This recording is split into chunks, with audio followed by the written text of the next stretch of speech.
Thank you. I give the floor to the representative of the European Union of Jewish Students. President, I am Sacha Guttmann, co-president of the Belgian Union of Jewish Students, and speaking on behalf of the European Union of Jewish Students, the umbrella organization representing students from 36 countries. Last year, many recognized and condemned the genocide, risk of genocide, or atrocities committed by the Chinese government against the Uyghurs. Many member states argue that the intent of the Chinese government is not clear, and thus that the conditions for genocide are not met. For us to act, do we need an official declaration of the Chinese government stating their intention to commit genocide? The objective of the UN Genocide Convention is not only to punish, but also to prevent any occurrence of such atrocities. We need to act now. The European youth, which has been mobilizing against the Uyghur genocide this past year, has now its eyes turned on you. While the condemnations of the Uyghur genocide coming from UN member states are important, the action of the Human Rights Council are essential. You are an institution that can change history.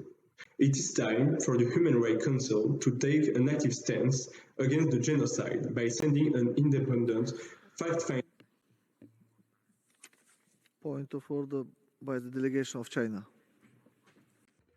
Vice President, the Speaker in a statement uses abusive language which China firmly opposes. The so-called genocide is nothing but a lie fabricated by the anti-China force. It is the insult and defiance to all Chinese people. In China, all ethnic groups are equal. Legitimate rights of all minority groups are fully protected. Today, all people, including in Xinjiang, enjoy peace and happiness as well as unprecedented rights and dignity. This is the highest and the best human rights. In China, a country that always puts people first and embraces peace, it's absolutely impossible to find a foothold for genocide. Statement that genocide exists in Xinjiang is completely a lie. China requests the Vice President to urge the Speaker to stop fabricating and spreading lies and stop using any abusive language.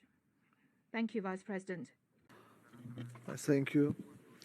Let me recall that it's important for the speakers to contextualize interventions according to the theme of each agenda item. We are currently discussing item 8 of the agenda, which is follow-up and implementation of the Vienna Declaration and Program of Action. As long as the speaker is addressing human rights issues relevant to the agenda item under consideration and is situating her or his comments within this context, reference to countries are permissible. With this in mind, I give the floor back to the speaker to conclude. Mission to Xinjiang and organizing a special session on the Uyghur crisis, as we already asked a year ago. Once more, as young Jews, we remind you that never again must be right now. Thank you.